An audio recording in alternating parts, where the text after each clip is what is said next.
What's up guys, Starlink here, and today I'd like to kick off a new series that I like to call Reviews to the Past.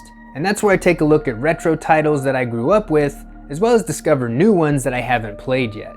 But basically, it's just an excuse for me to talk about the classics I enjoyed in my youth, as well as to separate the modern titles to the more retro titles. But it's not anything related to A Link to the Past and Back to the Future references, I swear. But anyways, I figured I'd kick this off with that one famous bounty hunter that we know and love and her first adventure on the NES. Let's take a look at Metroid.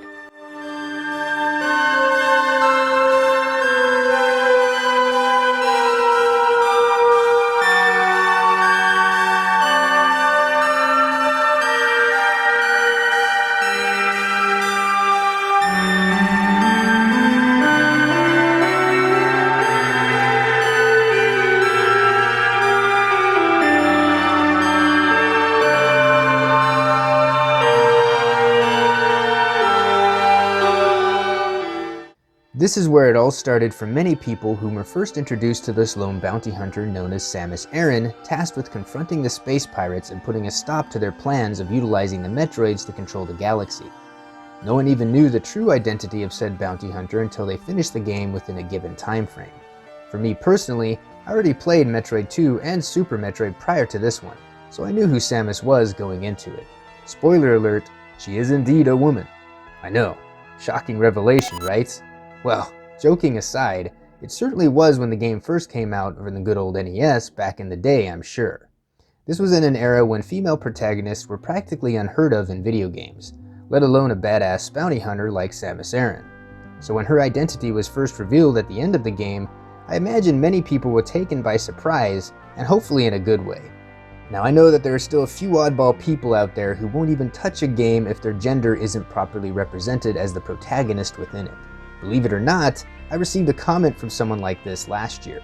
To these individuals, I'll just say, you are being ridiculous and missing out on some great games. I cannot imagine myself never having played a Metroid game based out of some silly notion of pride. That's just my 2 cents on the matter anyway. Anyways, as I mentioned before, this is not my first Metroid title. That honor goes to Metroid 2 on the Game Boy. I didn't experience what the original Metroid had until after Super Metroid, so my nostalgia level for this game is pretty much non-existent compared to the others. Coming from a game like Super Metroid back to the first Metroid game was a hard pill to swallow as a kid, so I didn't care for the game much back then.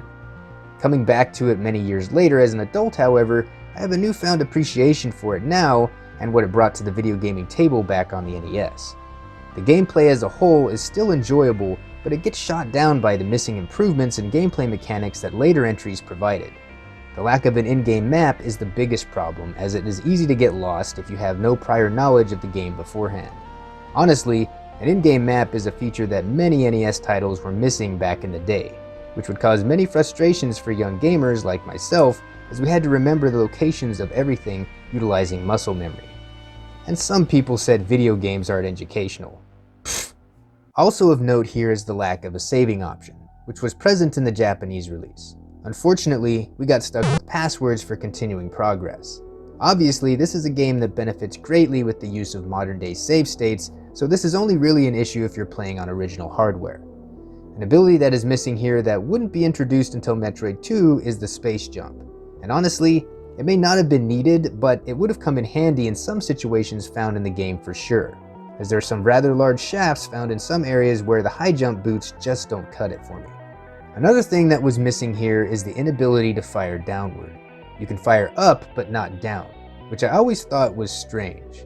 It's not a huge deal of course, but it would have come in handy and been a nice feature to have regardless. Also, Samus feels a bit floaty with her jumps and slippery when she lands at times. Plus, being hit by an enemy tends to make her bounce around like crazy. Just my 2 cents. I know this sounds like I'm being a bit too nitpicky here, as this game marks the first entry in the Metroid universe after all, and Nintendo fixed a lot of these flaws later, improving upon them with future entries. Still, it's important to note said flaws, as it is what makes games like this harder to go back to unless you have nostalgia for the given title. Remember, I didn't play this game until after Super Metroid, so these are things that initially turned me away from the game. Saying that, however, there's still enjoyment to be had here. It has that same satisfaction of exploration and gathering of power-ups that we have come to know and love from the Metroid series.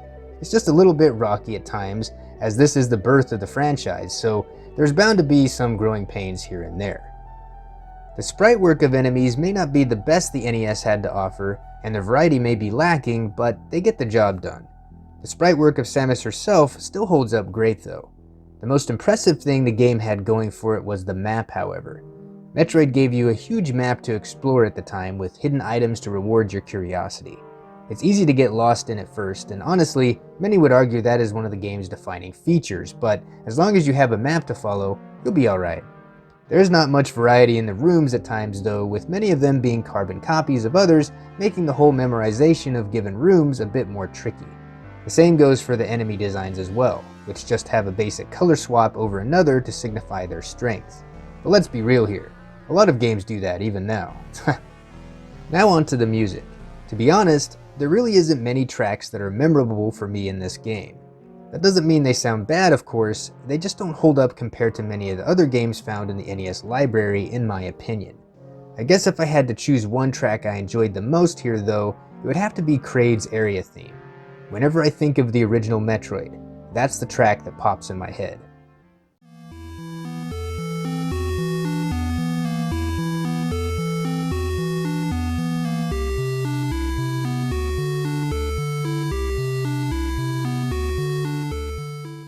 The sound effects heard in this game are of your typical NES flair and get the job done. I like the sound effect heard from damaging bosses in particular as they screech in pain. It just sounds so satisfying. Overall, if I'm gonna drop a number here, I'm gonna give Metroid on the NES a solid 7 Metroids out of 10. This game set the groundwork for what would later become one of my favorite franchises. It's a little rough around the edges, sure, especially if you're coming into it after playing later entries, but it's still worth checking out at least once if you're a longtime fan and are curious to take part in the roots of the Metroid universe. Just make sure to have a map handy to follow along with, and you'll still have a good time here. However, if you were new to the Metroid games and asked me which one to play first, I'd say stick with Zero Mission, as it outclasses the original in every way. So I've actually been planning on doing this for a while now, but I'm not going to stop here with the original Metroid on NES. I actually plan on reviewing each title in the Metroid series one by one. Yeah, I know, it's not the most monumental task, right? Because there really isn't that many entries in the Metroid franchise, but I figured now is a good time to do it considering Prime 4 is a ways off. I mean, we're probably not going to see that until the tail end of the Switch's lifespan. Plus, Nintendo's been dangling that carrot for the Prime trilogy releasing on the Switch for a while now. Who knows, maybe by the time I get to the Prime games, that trilogy will be released and I'll be able to review those versions instead. But regardless if they don't or not, I do have the trilogy on the Wii to look at, so it'll happen regardless. But anyways guys, that's enough of me babbling on about things. If you enjoyed the video, make sure to drop a like. If you didn't, drop a dislike. And as always, I want to thank you all for watching, and I'll see you all in the next one. Reach for the stars.